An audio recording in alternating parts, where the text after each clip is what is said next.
Hello, all. If you are seeing this video, hopefully that means that you are signed up to do bill review for the Virginia Legislative Assembly in 2024 on behalf of the Disability Law Center of Virginia. If we haven't met or corresponded already, my name is Yusuf Gersh. I am the Community Relations Assistant / Volunteer Coordinator for dLCV. My email over here in this corner, yusuf.gersh@dlcv.org. So most of you have already communicated with me already, and if we haven't, hello, nice to meet you. Today I'm going to go over how bill review is going to work as a volunteer, what we're expecting, what we're looking for, and yeah, try to go over some of the details and hiccups that might happen while you're reviewing bills. But I just kind of wanted to create this video as sort of a mini training / refresher on what we are looking for. Some of you did this last year, some of you are new to this process. Thank you for coming back, or thank you for signing up. So I'm going to share my screen, and we're going to kind of take you through the process of what this is going to look like here. Okay, so here we are on the website for the the General Assembly, the Virginia Legislative Information System, lis.virginia.gov. So what is going to happen is that I will send you bill review blocks. Like, for example, here, this is how I'm going to be keeping track personally. You'll see House and Senate bills, HB and SB. You might see while you're perusing the information system website other acronyms. That's kind of not what we're looking at. Some of it is joint assembly stuff. This is what we're going to be looking at, what we'll be focusing on. So I will email or send you, hey, can you check House Bill 1 through 20 or Senate Bill 21 through 40, right? And we'll just correspond. So you would go to lis.virginia.gov. By the way, I will also be sending a Word document with some instructions, helpful tips to kind of answer any questions. And also my email will always be open if you so choose to want to communicate and ask that way. So how this is going to work, you'll see bills and resolutions here.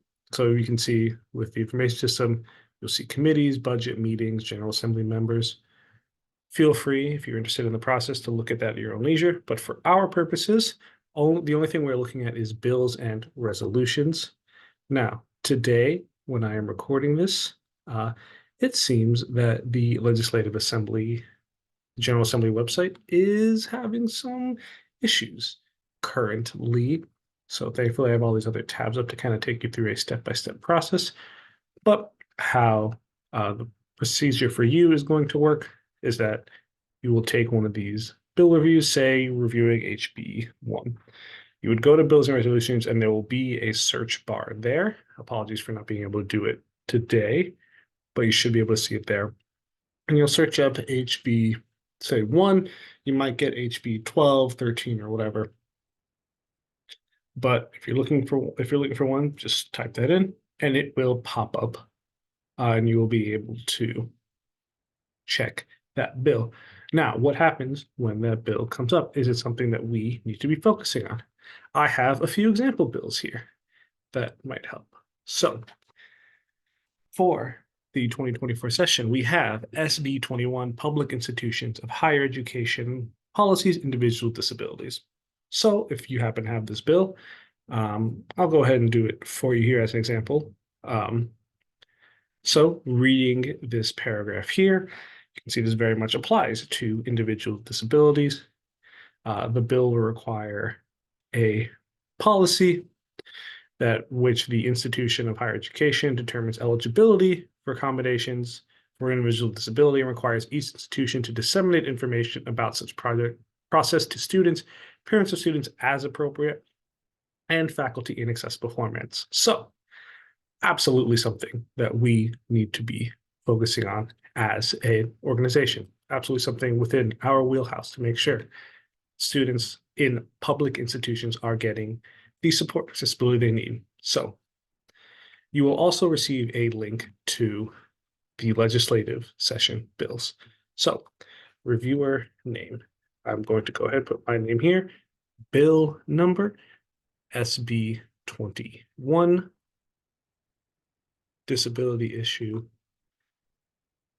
accommodations in education. You don't have to be exact with this, but if we can understand the general gist, what this bill might be, specific concerns, accommodations, and access to the process. Something that we're probably going to see very quickly and see that, oh, this is something that we at dLCV are going to cover or check out. And then you would just hit submit.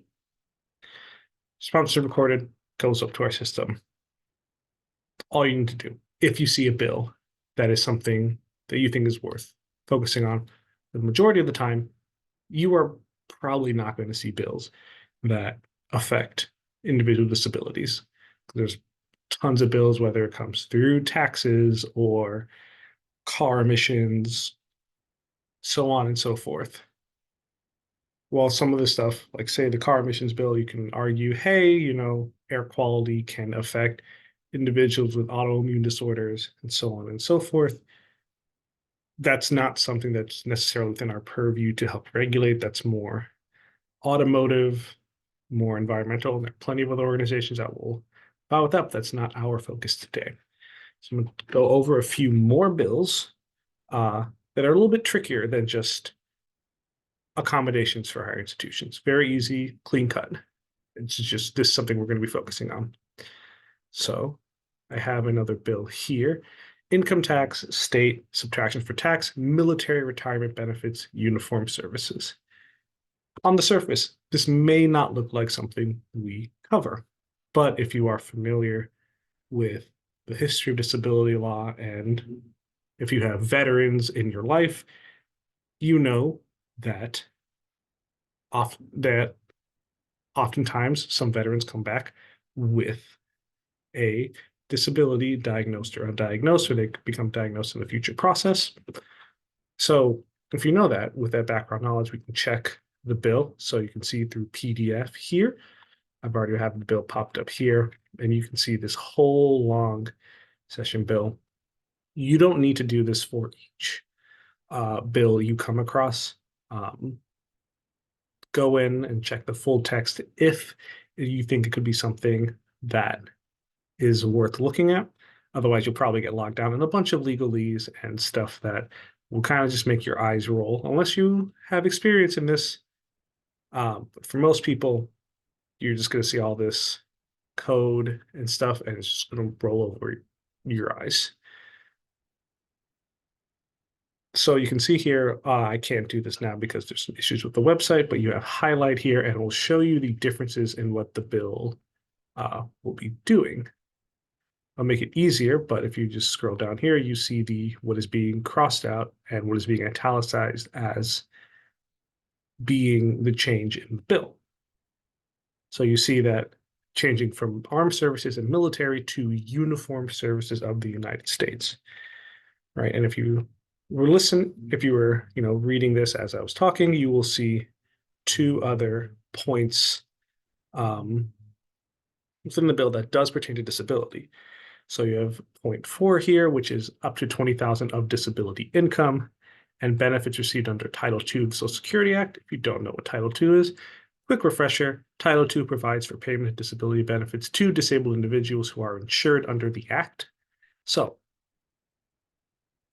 very clearly, this law is going to impact people with disabilities, because veterans do tend to be a significant or important portion of people with disabilities in Virginia. So again, we're going to go back through here. Reviewer name, I'm going to put myself down again. Bill number SB 10. Disability issue. Veterans benefits / Social Security. So specific concerns for this bill, if you looking at the part where you see it being changed from military benefits to retirement income and uniform services, you can make the here. I'm having issues getting to the tabs. I have this specific concerns here. Increased amount of people on or receiving Social Security benefits.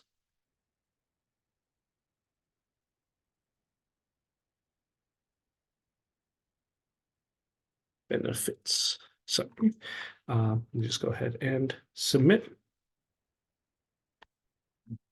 I don't know how to get this black bar on top of the Zoom screen to disappear, but that's okay. Technology is just refusing to port. So now, tough day of technology. Our last third one here that I want to go over is this sort of one of the more trickier ones that on first glance you might not be able to see, and I would say for a reviewer's discretion if this is something you think we can go over. So this bill revolves around children advocacy centers and investigations by local departments of social services. So this goes over if during the course of investigation of child abuse by a local department of social services, an interviewed child by a children's advocacy center is needed. And the local department of social services may facilitate the interview with another trained child forensic interviewer. Now, is this something that dLCV would take on, or something we'd be focused on? I would say yes and no. Consider this is an advocacy center; it's another public institution, and we deal with investigations of public institutions for children, such as certain public schools and certain juvenile detention centers, things like that. So, if a child there is being abused or discriminated against because of their disability, that might be a position where we have to step in. So you have these children advocacy centers by local departments of social services. This could fall under our jurisdiction. Not saying that it will, but this is something we might be able to keep aware of to make sure that children with disabilities are being represented. If there's an incidence of neglect or abuse, is this something that we need to check in on? Could be. So I would recommend for something like this, if you can kind of see the through line with the advocacy work that we do, representing people who feel like they are being discriminated against by a public system, you can say we can go ahead and keep an eye, recommending that we keep an eye on this. So again, we go through the process, review your name, bill number, SB12, disability issue. Investigation.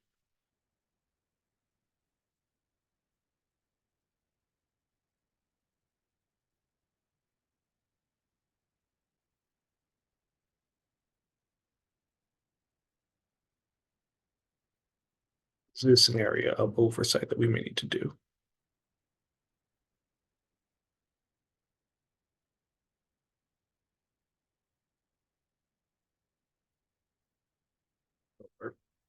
Is this something we may be able to pull a lot of time and attention towards during this legislative session? Maybe, maybe not, but it's always good to get another set of eyes to look over these bills. So we submit again, and I will go ahead and stop share here. Hopefully those were some good examples of the legislative work and the stuff we do. If you have any other questions, feel free to email me at yusuf.garish@dlcv.org. And yeah, I will do my best to answer your question as soon as possible. If you think the bill might need to be looked at, I would say err on the side of caution, just send it in anyway. And with that, thank you again for volunteering. We're looking to have this be another successful General Assembly session for us. And thank you for your help and all the work that you do and all the work that you may want to do in the future. All right. Thank you and Happy New Year.